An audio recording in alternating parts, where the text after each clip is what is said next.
আল্লাহ আমার রব, এই রবি আমার সব। দামে দামে তন মনে তারি অনুভব। তোমার দুনিয়াতে আমি যেদিকে তাকাই, অথই নিয়ামতে ডুবে আছি সবাই। পাক পাখালির গানে শুনি তসবিহ কালো রব, তসবিহ কালো রব। আল্লাহ আমার রব, এই রবি আমার সব। আসসালামু আলাইকুম, আলহামদুলিল্লাহ, আসসালাতু ওয়াসসালামু আলা রাসূলিল্লাহ। প্রিয় দর্শক, আপনারা যারা দেশে আছেন প্রবাসী, সবাইকে জানাই অনেক অনেক প্রীতি ও শুভেচ্ছা। শুরু হলো এনটিভি আয়োজিত এবং লাভ হলো নিবেদিত অনুষ্ঠান আপনার জিজ্ঞাসা। আপনাদের সাথে আছি আমি জয়নুল আবেদিন আজাদ। আর আপনাদের মনে জাগা প্রশ্নের জিজ্ঞাসার জবাব দিচ্ছেন বিশিষ্ট আলেম ডক্টর মোহাম্মদ সাইফুল্লাহ। আসসালামু আলাইকুম ওয়া রাহমাতুল্লাহি ওয়া বারাকাতুহু। প্রিয় দর্শক, চলুন তাহলে জিজ্ঞাসার জগতে। শুরুতে একটি ইমেল পাঠিয়েছেন মোস্তাক আহমেদ, সৌদি আরবের তায়েফ থেকে। লিখেছেন, আমাদের দেশের মানুষ মা বাবা আত্মীয় স্বজনের সওয়াবের উদ্দেশ্যে দান সাদকা কোরবানি করে থাকেন। এসব করার সময় অধিকাংশ মানুষ ইলমের অভাবের কারণে কাঙ্ক্ষিত ব্যক্তির পক্ষ থেকে না বলে কাঙ্ক্ষিত ব্যক্তির জন্য করে থাকে। যেমন কোরবানির সময় দেখি কোরবানি করতে গিয়ে মানুষজন বলেন, আমার আব্বার জন্য আম্মার জন্য কোরবানি করছি, অথচ আল্লাহ ছাড়া কারোর জন্য কোরবানি করা যায় না। তাদের এই কাজের পরিণাম কেমন হবে? ধন্যবাদ আপনাকে। আপনি খুব গুরুত্বপূর্ণ একটি বিষয় প্রশ্ন করেছেন। এটা আমাদের সমাজে প্রচলিত। বেশিরভাগ লোকে বলে যে আমার আব্বার জন্য কোরবানি করতেছি, আমার মায়ের জন্য কোরবানি করতেছি, বা অন্যান্য। তো এই যে জন্য বলা হয় থাকে, এটা আপনি বলেছেন যে এটা মানুষের না জানার কারণে। যদি কোনো ব্যক্তি না জানার কারণে কোনো কাজে ভুল করে থাকে, আল্লাহ সুবহানাহু ওয়া তাআলা এর জন্য তাকে পাকড়াও করবেন না, এতে তার সওয়াবও কম হবে না। যদি উদ্দেশ্য সঠিক হয়ে থাকে, ইসলাম অনুমোদন দেয় এমন বিষয় হয়ে থাকে, শাব্দিক ভুলের কারণে আল্লাহ সুবহানাহু ওয়া তাআলা বান্দাকে শাস্তি দেবেন না। তিনি তো রহমানুর রহিম। এটা হতে পারে মানুষের ভুল হতে, কারণ জ্ঞান না থাকার কারণে শব্দ চয়ন ভুল হতে পারে। যদি সেটা জ্ঞানের অভাবে হয়ে থাকে, শেখ মোহাম্মদ সালেহ সাহেব রাহিমাহুল্লাহ তাআলা তিনি তার ফতোয়ার মধ্যে উল্লেখ করেছেন, আল জাহিলু ইউজারু লিজাহলিহি আও বিজাহলিহি। জাহেল ব্যক্তি তার মূর্খতার কারণে তাকে এক্সকিউজ করা হবে, ক্ষমা করা হবে, তার ওজরটুকুকে গ্রহণ করা হবে। কখন? যখন সে আসলে কাজটির মানে প্রকৃত যে উদ্দেশ্য সম্পর্কে জানে না, নিজেই জানে না, তাহলে তার এই কাজটা আল্লাহ তাআলার কাছে গ্রহণযোগ্য হবে। তবে কাজটা বৈধ হইতে হবে, পদ্ধতি বৈধ হইতে হবে। কিন্তু যদি জানে তার কাছে জানা আছে যে এটা আসলে ইসলামে নিষিদ্ধ, বা এটা মানে উচিত নয়, সঠিক নয়, কারো পক্ষ থেকে কোরবানি করা যায়, কারো পক্ষ থেকে হজ করা যায়, কারো পক্ষ থেকে দান করা যায়, কারো পক্ষ থেকে লোকদেরকে খাওয়ানো যায়, কারো পক্ষ থেকে লোকদেরকে হাদিয়া দেওয়া যায়, ইত্যাদি ইত্যাদি। এটা তাদের পক্ষ থেকে হয়, তাদের জন্য হয় না। যদি এটা জানার পরে কেউ করে, তাহলে তার এই ইবাদতটুকু আল্লাহ তার কাছে গ্রহণযোগ্য হবে না। কারণ তিনি জানেন, জেনেও কি করেছেন, এটা ভুলের মধ্যে আছেন। এই জন্য আমাদেরকে কোনো বিষয় যখন আমরা জানবো, মানে আমাদের জানা হবে অথবা কেউ জানাবে যে আপনার এই কাজটা ভুল, তখন গোড়ামি করে মানে ভুলটা আমার অসুবিধা কিছু, সারা জিন্দগি করেছি, অসুবিধা কি, ভুলের উপরে থেকে যাব না। ভুলটা সংশোধন করা হচ্ছে আমাদের পদ্ধতি। ইমানদার ব্যক্তির, মুসলিম ব্যক্তির সেই অর্থেই মুসলিম আসলে, যে তিনি যখনই ভুল ধরা পড়বে তখনই মেনে নিয়ে সেটাকে সংশোধন করবেন। এটার নাম হচ্ছে মুসলিম। যদি সংশোধন করতে না পারেন, তাহলে বুঝতে হবে যে মূলত তার মধ্যে ইনাদ রয়েছে। ইনাদ হচ্ছে গোড়ামি রয়েছে, তার মধ্যে কোনো একটা জিনিসের প্রতি অস্বীকৃতি রয়েছে। সত্যকে অস্বীকৃতির যেই প্রবণতা, ইনাদ বলা হয় থাকে এটা আরবিতে। সত্যকে অস্বীকৃতির যেই মহাপ্রবণতা আছে, এই প্রবণতা যদি কারোর মধ্যে থেকে যায়, তাহলে তার এই ইবাদত আমল কোনটাই গ্রহণযোগ্য হবে না। সে তো অহংকারী। জি, আল্লাহ তার কাছে গ্রহণযোগ্য হবে না। এটা খুব ভালো করে বুঝতে হবে। গুরুত্বপূর্ণ বিষয় অবগত হলাম। প্রিয় দর্শক, আরও একটি ইমেল পাঠিয়েছেন আলামিন, লিখেছেন, বিয়ের 2 দিন পরে একটি মেয়ে স্বামীর ঘর ছেড়ে চলে আসে। পরে মেয়ের পক্ষ থেকে ছেলেটিকে ডিভোর্স লেটার পাঠায়। ছেলেটি ডিভোর্সের অনুমতি দিয়েছে কি না তা আমি জানি না। ছেলের পক্ষ থেকে তালাক দেয়নি। এখন পারিবারিকভাবে মেয়েটিকে অন্য জায়গায় বিয়ে দিতে চাইছে। মেয়েটিকে বিয়ে করার ব্যাপারেও মেয়েটির ইদ্যত পালনের ব্যাপারে এই দুটি বিষয়ে কি হবে?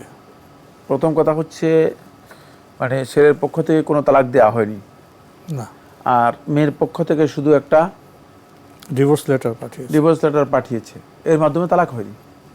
তালাক হয়নি? না, ডিভোর্স লেটার পাঠালে হবে না, কোর্টের মাধ্যমে ডিভোর্স দিতে হবে। ডিভোর্স লেটার পাঠিয়ে দিলেন যথেষ্ট নয়, কোর্টের মাধ্যমে ডিভোর্সটা হতে হবে। কারণ মেয়েদেরকে ডিভোর্স দিতে হলে অবশ্যই কোর্টে যেতে হবে। কোর্টে মেয়েরা গিয়ে তার প্রবলেম কি সেটা কোর্টে তুলে ধরবে, মুরাফা করবে, মানে মামলার মতো করে মুরাফা করবে, সেটাকে তুলে ধরবে। তখন কোর্ট তাকে ডিভোর্সের জন্য হয়তো সরাসরি অনুমোদন দেবে অথবা ডিভোর্স করে দেবে। এখন বাংলাদেশের কোর্ট সিস্টেমে যেহেতু যারা কোর্ট পরিচালনা করে থাকেন, পারিবারিক বা ইসলামী পারিবারিক আইনে অনেক জটিলতা রয়েছে। এই জটিলতার কারণে অনেকেই এই বিষয়গুলো না বুঝে এলোমেলো করে থাকেন। শুধুমাত্র ডিভোর্স লেটার কোনো ব্যক্তির মাধ্যমে পাঠিয়ে দিলে ডিভোর্স হবে না, ডিভোর্স হবে না। তাই এই পদ্ধতিতে ডিভোর্স হলে তাহলে ডিভোর্স হবে। তখন কোর্ট থেকে ডিভোর্স লেটার যখন ডিভোর্স দিবে, তখন ডিভোর্স দেওয়ার তারিখ থেকে আরম্ভ করে, ডিভোর্স লেটার পৌঁছানোর পর থেকে আরম্ভ করে তাকে অবশ্যই 3 হায়েজ পর্যন্ত, 3টি হায়েজের সময় তাকে পরিপূর্ণরূপে ইদ্যত পালন করতে হবে। ইদ্যত পালন করার পরে তারপরে বিয়ের বিষয় আসবে, অন্যথা বিয়ে আসবে না। কিন্তু যদি সেটাই না করে থাকে, ইদ্যতের প্রশ্ন আসবে না, অন্যত্র বিয়ে দেওয়াটা বৈধ হবে না। কারণ এটা তো তাহলে দুনিয়ার সবাই এভাবে লেটার একটা দিয়ে বিয়ে বসে যাবে, একটা বিশৃঙ্খলা সৃষ্টি হবে। বিশৃঙ্খলা, এটা এটা কোনো পদ্ধতিই হবে না। তাহলে মানে আপনি পারিবারিক জীবন, দাম্পত্য জীবন পুরোটাই হসপস হয়ে যাবে, ধ্বংস হয়ে যাবে, ছিন্ন ভিন্ন হয়ে যাবে মানুষগুলো। আপনি বিয়েটা তো তামাশার নাম নয়। কারণ এখানে একজন লোক, দায়িত্বের বিষয়, একজন লোক অনেক টাকা খরচ করে তারপরে বিয়ে করেছেন, একটা মানে পারিবারিক জীবন তৈরি হয়েছে। এখন হতে পারে যে সেখানে সন্তানও থাকতে পারে, কারণ একজন হঠাৎ করে লেটার একটা দিয়ে মানে আরেকখানে বিয়ে বসে গেল। এই ধরনের পদ্ধতি ইসলামে অনুমোদন দেয় না। এটি ইসলামী পদ্ধতি নয়, এটাকে সংশোধন করতে হবে, এটা জানতে হবে, এর পদ্ধতি সিস্টেমে আসতে হবে। সেটা যদি তাও যৌক্তিক হতে হবে, যৌক্তিক কারণ সেখানে ব্যাখ্যা করতে হবে, যে কোর্ট দেখবে যে এটা আসলে যৌক্তিক কারণ কিনা। কারণ হতে পারে যে এই ধরনের বর্তমানে হচ্ছে, যেমন মানে আমাদের কাছে আসছে যে 10 লক্ষ টাকা মোহর নির্ধারণ করতেছে, 20 লক্ষ টাকা মোহর নির্ধারণ করতেছে। তো 20 লক্ষ টাকা আদায় করে নিয়ে এরপর 1 মাস পরে লেটার দিয়ে আরেকখানে বিয়ে বসা 20 লক্ষ টাকা দিয়ে, মানে এইভাবে দেখা যাচ্ছে যে অনেকটা বিয়ের ব্যবসায়ের মতো। মানে এই ধরনের অপকর্ম আজকে মানে আমাদের এই সমাজ তো আসলে প্রচুর মানে অপকর্মে একেবারেই ছেয়ে গেছে। তার মধ্যে বিয়েটাও এক প্রকার অপকর্মের মতো। এই জন্যই আইন আদালতের প্রয়োজন রয়েছে। এই জন্য এই বিষয়গুলো অবশ্যই কোর্টের মাধ্যমে হতে হবে। এটা মন গড়া হলে চলবে না, ইচ্ছা মতো হলে চলবে না। এখানে আরেকটি বিষয়ে উল্লেখ করেছেন, তালাকের পর কেউ ইদ্যত পালন পরিপূর্ণ না করলে পরবর্তীতে তাদের করণীয় কি? এর সমাধান কি তারা আবার নতুন করে বিয়ে করবে? হ্যাঁ, তাদের বিয়েটা শুদ্ধ হয়নি, তাদের বিয়েটা শুদ্ধ হয়নি, তারা গুনাহগার হবে এবং তাদের বিয়ে আবার কি করতে হবে, তালাক মানে বিয়েটা তাদের আবার হতে হবে, আগতে হতে হবে। জি, এবারের ইমেলটি পাঠিয়েছেন উম্মে আবদুল্লাহ, লিখেছেন, মসজিদে যদি করিডোরে সালাত আদায় করা কর্তৃপক্ষের পক্ষ থেকে বারণ থাকে এবং মুসল্লিরা যদি দ্বিতীয় তলায় না যেয়ে নিচে করিডোরে জামাতে অংশগ্রহণ করে দাঁড়ায়, তাহলে কি তাদের সালাত বিশুদ্ধ হবে? কর্তৃপক্ষের জন্য বৈধ নয়। কর্তৃপক্ষ মুসল্লিদেরকে বারান্দায় সালাত আদায় করতে নিষেধ করতে পারে। কেন নিষেধ করবে? যে মানুষ দোতলায় উঠতে হবে, এটা বাধ্যতামূলক না। মানুষ রাস্তায়ও দাঁড়াতে পারবে, তবে রাস্তা খালি হতে হবে। রাস্তায় যদি মানুষ চলাচল থাকে তাহলে দাঁড়াতে পারবে না, যানবাহন বন্ধ করতে যানবাহন পারবে না। বন্ধ করতে পারবে না। কিন্তু মানুষ নিচে দাঁড়ালে এতে নিষেধাজ্ঞা নেই যে মানুষ নিচে দাঁড়াতে পারবে না। মসজিদের বারান্দা তো মসজিদের মধ্যে অন্তর্ভুক্ত, মসজিদের বারান্দা মসজিদের অন্তর্ভুক্ত। বারান্দাটাকে মসজিদ থেকে আলাদা করা হয়েছে এই জন্য যে যেহেতু মসজিদ অনেক সময় বন্ধ করে ফেলা হয়, মসজিদে তালা লাগিয়ে দেওয়া হয়। তো তালা লাগিয়ে দিলে মসজিদে জিনিস চুরি হয়ে যেতে পারে ইত্যাদির জন্য নামাজ পড়বে কোথায় মানুষ, এই জন্য বারান্দা রাখা হয়। আসলে বারান্দা তো কোনো প্রয়োজন নেই। বিশেষ করে আপনারা যদি যান সৌদি আরবে বা অন্যান্য আরব বিশ্বে যান, মসজিদগুলোতে কোনো বারান্দা নেই, কারণ মসজিদগুলো সবসময় ওপেন। আমাদের এখানে তো মানে আমরা যারা ভদ্রলোক আছি, একটু চুরির ভয় আছে। হ্যাঁ, ভদ্রলোকদের মধ্যে কিছু সংখ্যক লোক আছে মসজিদে গিয়ে কেউ জুতা চুরি করে, কেউ মসজিদের জিনিসপত্র চুরি করে, কেউ প্যান্ট চুরি করে, কেউ মসজিদের ঘড়ি টড়ি ইত্যাদি চুরি করে। এই কারণেই মানে তালা লাগাই দিতে হয়, তালা লাগাতে হয়। তো এটা তো আর ওই সমস্ত জায়গায় নেই, ফলে বারান্দাই নেই, পুরোটাই মসজিদ। আর এখানে বারান্দার এই সিস্টেম করা হয়েছে যাতে করে মসজিদে তালা ঝুলিয়ে দেওয়ার পরে বারান্দায় যদি মানুষ আসে পরবর্তীতে সালাত আদায় করতে পারে। সুতরাং বারান্দা কিন্তু মসজিদের অংশ। উম্মে আব্দুল্লাহ, আপনি আরও লিখেছেন, মসজিদের নিচতলায় করিডোরে দাঁড়ায় মানুষ ভেতরের কাতারের সাথে মিল রেখে, কিন্তু করিডোর আর ভেতরের কাতারের মাঝে বড় দেওয়াল আছে, কিন্তু জানালার গ্লাস দিয়ে ভেতরের কাতার দেখা যায়। এমন ক্ষেত্রে করিডোরে সালাত আদায় করলে সালাত শুদ্ধ হবে কি? উল্লেখ্য যে ভেতরে ফুল স্পেস ফিল আপ হয়ে গেছে।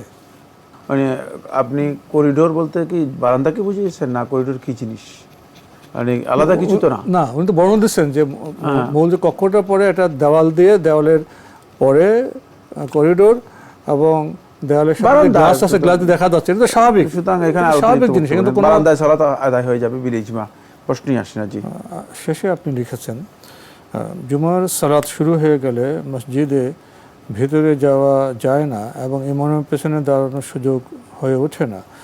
এমন ক্ষেত্রে যদি কোনো মুসল্লি ইমামের সামনে এমন জরুরতের ক্ষেত্রে দাঁড়ায়, সেই ক্ষেত্রে তার সালাত কি বিশুদ্ধ হবে? মসজিদগুলোতে জায়গা আছে, ইমামের সামনে কোথায় দাঁড়াবে, কিভাবে দাঁড়াবে? ইমামের সামনে দাঁড়ানোর কোনো বিধান আছে? ইমামের সামনে দাঁড়ালে সালাত হবে না, বিশুদ্ধ বক্তব্য সালাত হবে না। কিন্তু মানে এটা একটা সুরত রয়েছে, সেটা ভিন্ন সুরত। সেটা হলো এই, যেমন মানুষ অনেক বড় জামাত, যে জামাতে মানুষের মানে কোথাও সংকুলান হচ্ছে না, ইমাম সাহেব যেখানে দাঁড়িয়েছেন সেখানে সামনে ফাঁকা জায়গা রয়েছে অনেক বেশি, কিন্তু পিছনে কোথাও জায়গা নেই, মানে মানুষ জায়গা পাচ্ছে না। এই অবস্থায় যদি সেই ওজরের কারণে কেউ সামনে দাঁড়ায়, তাহলে তার সালাত হবে কি না উদাহরণ দিতে পারবো আমরা। যেমন মসজিদে নববীতে আপনারা দেখেছেন, মসজিদে নববীতে পিছনের অংশ পুরাটাই ভরপুর হয়ে যায়, কিন্তু ইমামের সামনে প্রায় 2 লক্ষ লোকের জায়গা রয়েছে খালি।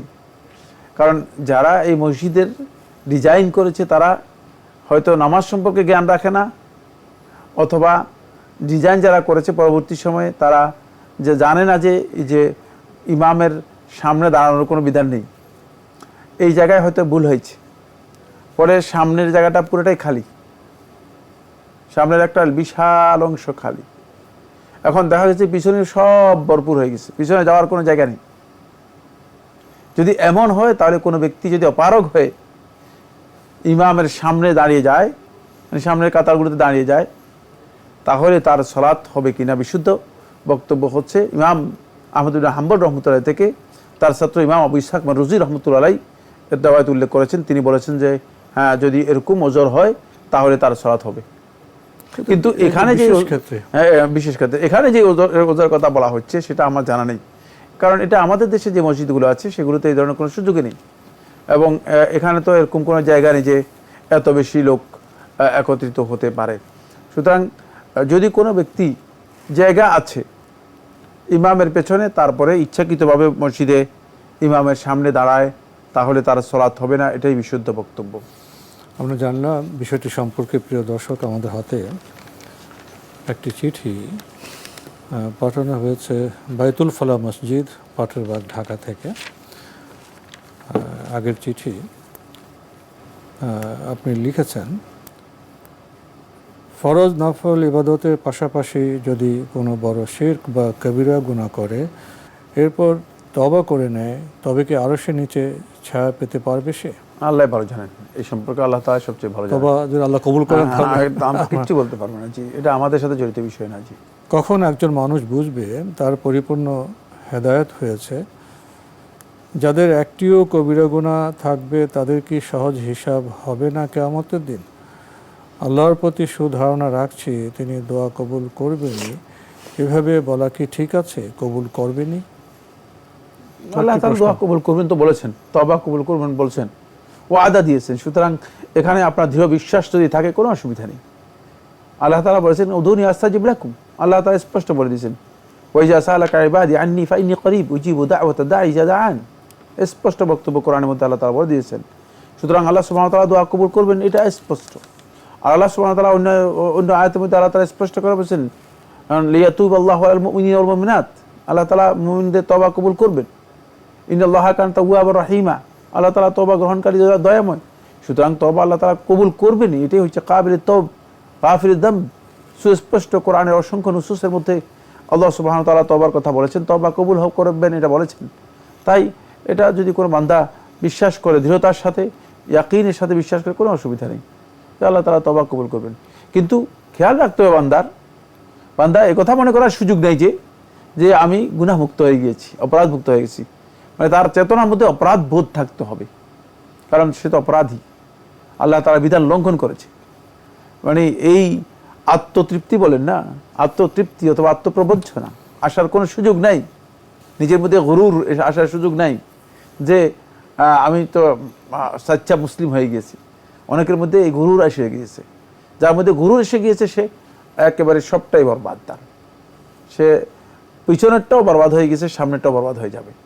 সে নেক আমল করেও নেক আমলগুলো ওই আমেলাতুন নাসিবা তাসলা নারান হামিয়া, আমল করার পরেও, কষ্ট করার পরেও জাহান্নামে কি হবে?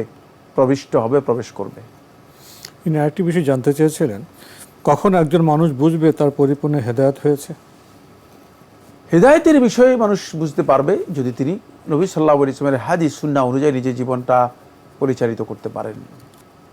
দ্বীনের উপর যদি সত্যিকার নিজের দ্বীনের বিধানগুলোকে নবী সাল্লাল্লাহু আলাইহি ওয়াসাল্লামের দেখানোর যে তরিকা রয়েছে, নবী সাল্লাল্লাহু আলাইহি ওয়াসাল্লাম আল্লাহ তাআলার পক্ষ থেকে যে হেদায়েত নিয়ে এসেছেন, সেই হেদায়েত অনুযায়ী নিজের আমল করতে পারতেছেন, নিজেকে পরিচালিত করতে পারতেছেন, তাহলে তিনি বুঝবেন যে তিনি হেদায়েত প্রাপ্ত হয়েছেন।